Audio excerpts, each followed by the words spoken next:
Introducing Lana Clark, Attorney at Law, Certified Specialist in Estate Planning, Trust, and Probate Law, California State Bar, Board of Legal Specialization.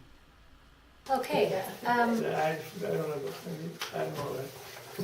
think it's kind of interesting to look at the topic of conservatorships, healthcare directives, and power of attorneys.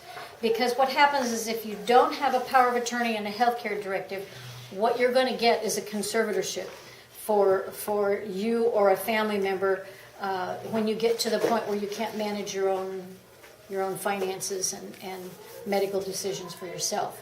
So I want to make sure all of you understand what a conservatorship is and how it differs from a guardianship. Because I know I have a lot of people who come to me and they say, well, I need to get a guardianship for my dad. And so a guardianship only applies to minors. It's for children, people under the age of 18. If a person is over the age of 18 and they're an adult, and if they need someone to manage their finances or make medical decisions for them, and if they don't have these other documents in place that we're going to talk about, then you have to petition the court for a conservatorship. So that would apply in the event someone, even 18 or 20 years old, a young person, or an older person, somebody in their 60s, 70s, 80s, whatever age it is, if they're in a car accident and they have some injuries that make it so that they can't manage and make decisions for themselves, if you don't have documents that take care of that, you have to petition the court. Someone has to petition the court. It may be a family member, or it may be a friend, it may be a lifetime partner, whoever it is, someone who has an interest in helping that person. They petition the court. The court holds a hearing to appoint someone as the conservator, someone to manage their finances for them until they recover. So it's possible if somebody's in a car accident and you have brain injuries and you have to go to some type of a rehab facility, or if you have a stroke and you have to be in a rehab facility because you've got some paralysis, you may need a temporary conservator to manage things for you for a period of a few months or 6 months or a year. And you can get a temporary conservatorship, and you can also get a permanent conservatorship once it's determined that the need to take care of somebody else's affairs is going to be a permanent situation. Now, the negative thing about conservatorships is both they're expensive and time-consuming. The person who petitions the court petitions whether they want to be the petition of the person or the estate or both. And it's important to understand the difference between the two. If you're petitioning to be the conservator of the estate, then you're going to be managing just the person's finances. And sometimes you may have a situation where you have someone who has some medical disability or accident or situation where they really can take care of themselves, but they just can no longer manage the money. That's just a little bit too overwhelming, or it's just something they can't do. So the petition of the estate is the one who's managing somebody else's money for them. And if you're appointed as the conservator for someone else, that is an adult, of course, then you have to file annual accountings with the court to show everything you've done with their money. So there's a starting balance. It shows all the income that's come in, how you've spent the money, and the court looks at the bank, confirms the bank statement. They look at all the money that's been paid out, and the court will have to approve that accounting. Once a year, you have to petition the court, and the court may question some of what you're doing. So if anything looks inappropriate, then you've got a judge to oversee that. That provides some protection to the person so that the person acting as the conservator isn't spending their money or using it in an unwise or frivolous manner. So there is some great protection for the person who has a conservatorship. But the problem is the cost. To get a conservatorship started, just into the court system and getting someone appointed with court fees and attorney's fees to prepare all the documents, it probably runs about $5,000. That's a lot of money. Yeah, power of attorney. Mm-hmm. Doesn't that take place? It does, and that's what we're going to talk about next. Oh, I'm sorry. This is if you have no documents.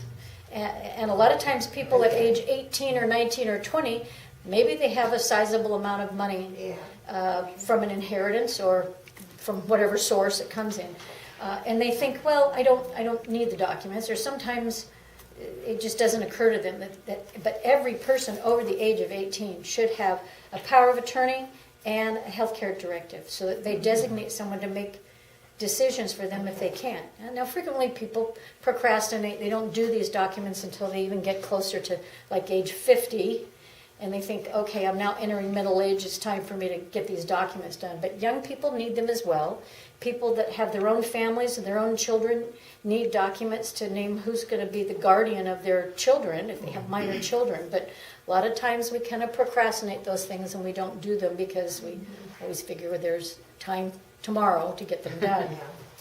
And for most people, there is time to get them done. But for some people who have unfortunate diseases or accidents or illnesses, strokes, cancer, lots of things can happen. I mean, sometimes it catches you off guard. So if you're not prepared, you have to have a conservatorship, because the court's going to oversee what happens with that person's money to make sure it's being used properly for their benefit. Now, if you also go for a conservatorship of the estate of the person, then you're naming someone to make decisions about the person's personal lifestyle choices. Where do I live? You can.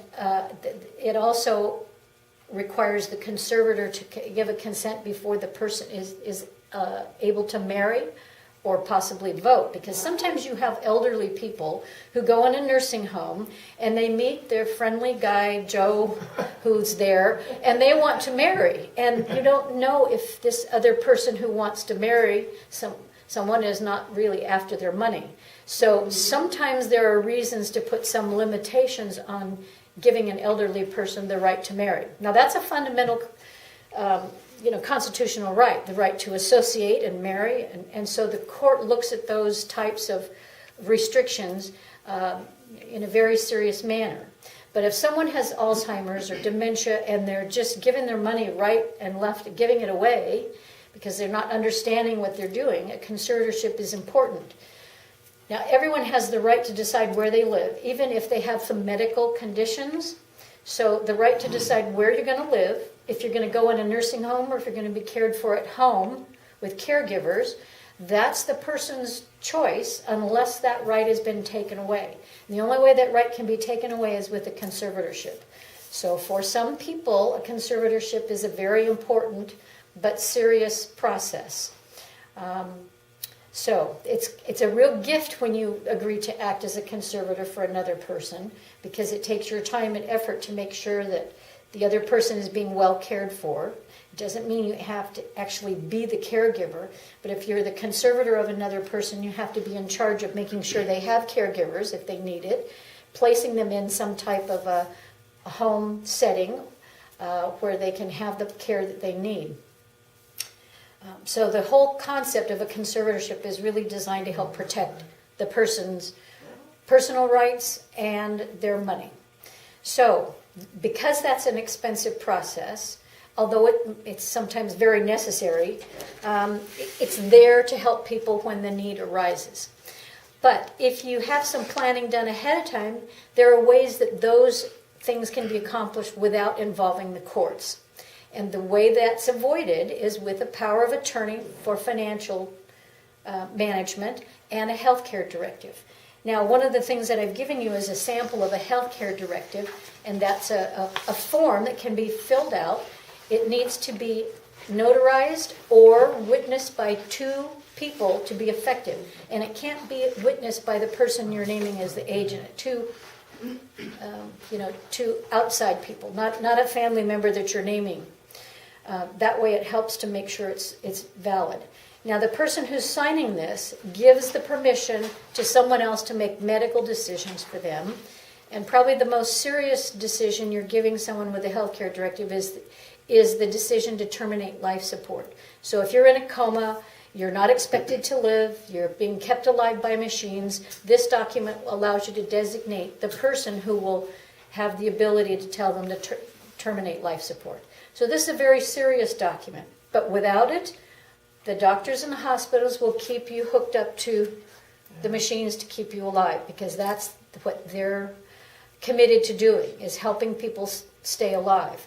But when all hope is gone, and you know that even if a person came out of a coma, they would be in a vegetative state, most people kind of would say it's time to let me go.